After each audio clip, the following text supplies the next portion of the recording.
Hey everybody, this is Ozark Prepper 1. It's been a while since I made a video. January the 30th, 2020.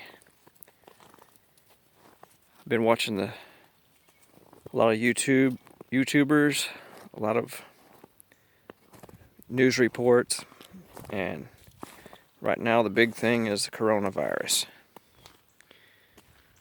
I wouldn't get too worried about it. These things are going to happen. I think what matters the most is where you stand spiritually.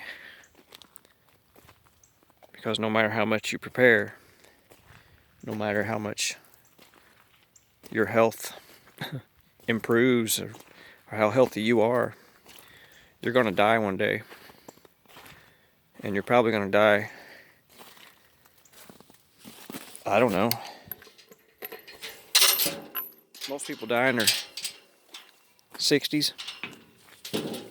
Around where I live, anyway. Almost everybody in the funeral homes around here are age mid-60s. My parents didn't make it past their late 50s. And that could be due to the diet, or it could be due to the radiation levels in the ground. It's hard to say. But with this coronavirus, do you think something like that just popped up out of nowhere? I don't. The world population is was around 7 billion people or more. In 1976 or so, early 70s, it was half of that. So just think about it. Our population has doubled in about 40-something years. And do you think the world elites who are sitting back in their nice places are thinking, wow, we need more people. We got to spread some more of this stuff out? That's not what they're thinking. They're sitting up there and they're looking at this reality that we see too.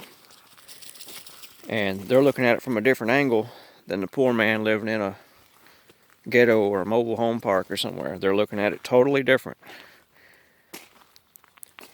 When somebody dumps a bunch of stray dogs off and they keep multiplying, or cats, I know all about it. Well, they multiply. Well, nobody sits back and says, wow, we need more cats, we need more dogs. Human beings are no different.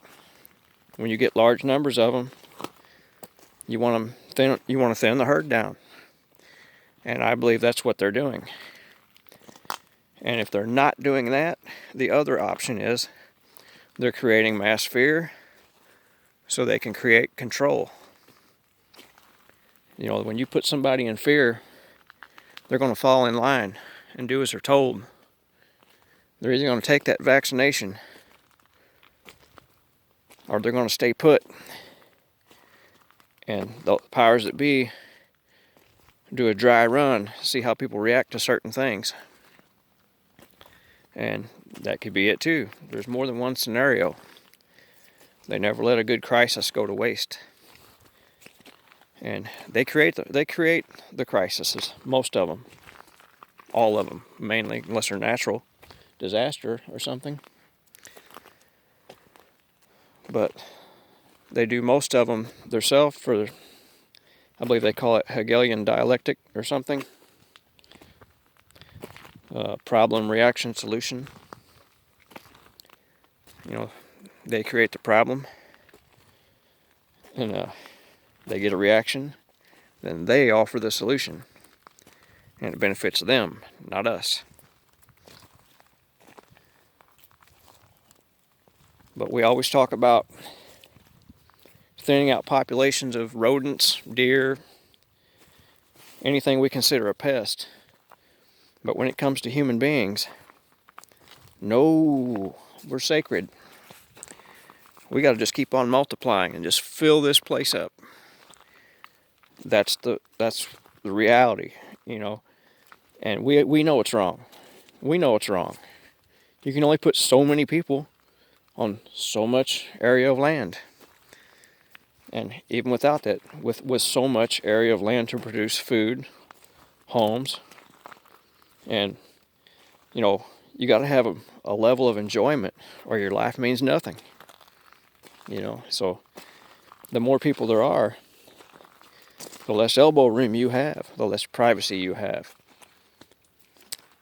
And it sounds morbid for me to talk like this, but if you want to understand why the elites do the things they do, try and think like one of the elites. Like, what would you be thinking if you were sitting in their leather chair on top of a fancy multi-million-dollar home and looking at the earth as a whole and looking at the way things are? How many of you have ever drove down a busy interstate and said, man, it's time for a genocide, so this traffic will thin out? That's the same way they're thinking. Same way they're thinking.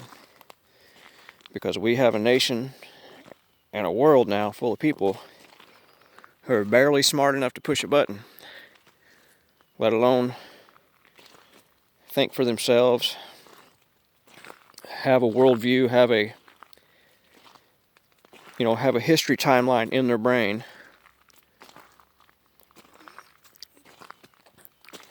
and have a way of living that's not so much always consumption and always treading on other people, but instead have more of a mindset of, how can I not be a burden to others? How can I lift others up? And how can I do all those things and benefit myself at the same time? That's the mindset of a prepper. It's not, what can I take from this world? What can I just take and take and take?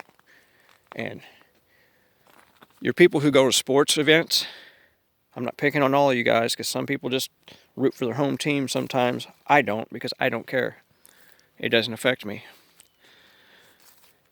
But the people who do, and that's all they care about, is sports and going to the bar and all these things that wreck lives, and waste time, unproductive. Look at this.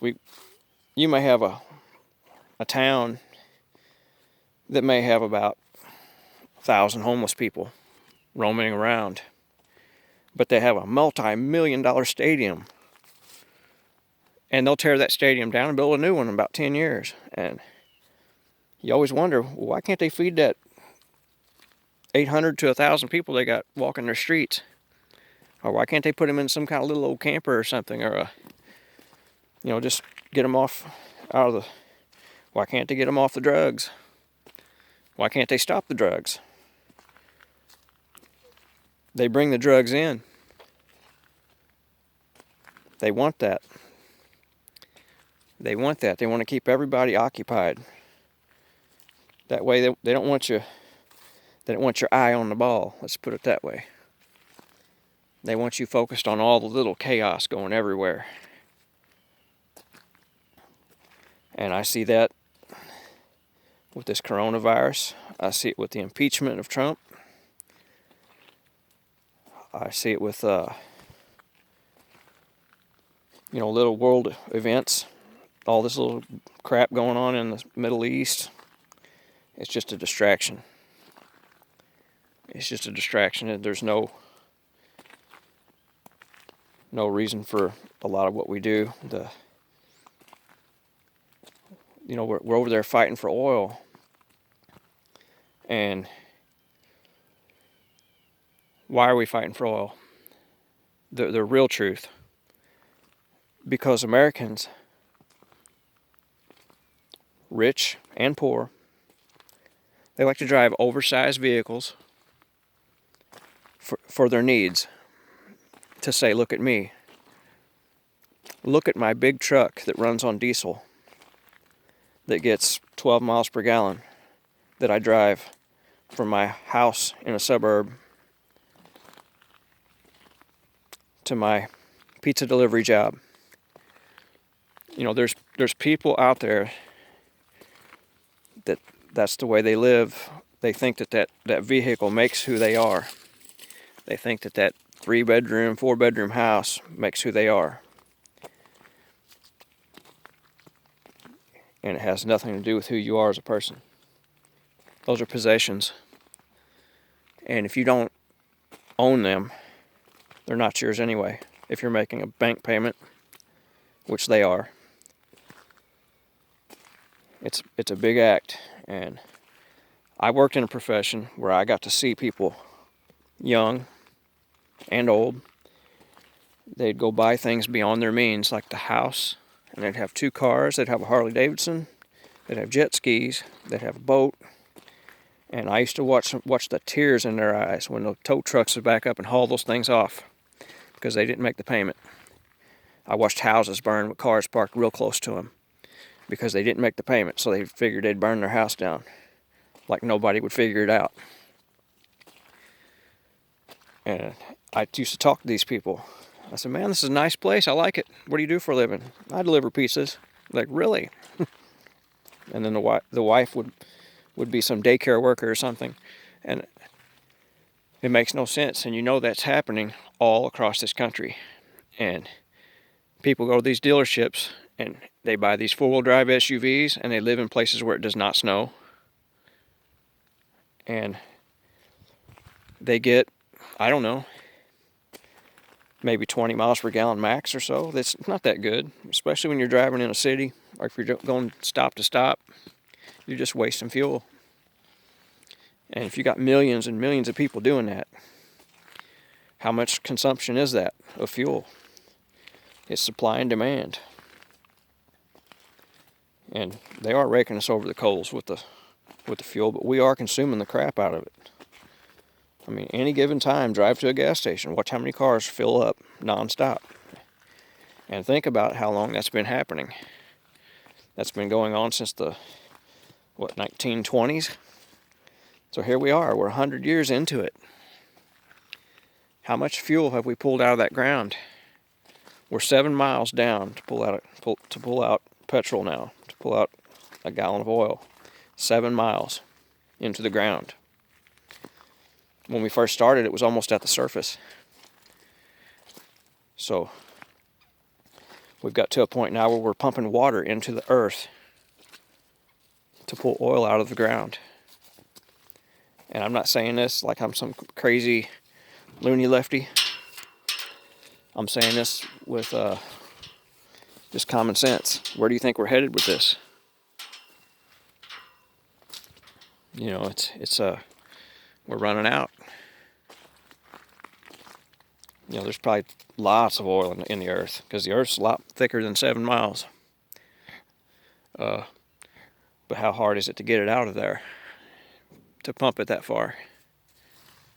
And how much damage are we doing pumping that oil out? How much oil is seeping into the groundwater as we pump it out? You know, what kind of vacuum are we creating where that oil was? Is water flowing into those caverns where that oil once filled? We can go on and on. So far that I forgot what I even started talking about. Coronavirus and thinning the herd. That's what's happening. We've reached critical mass with population, and they want to thin the herd.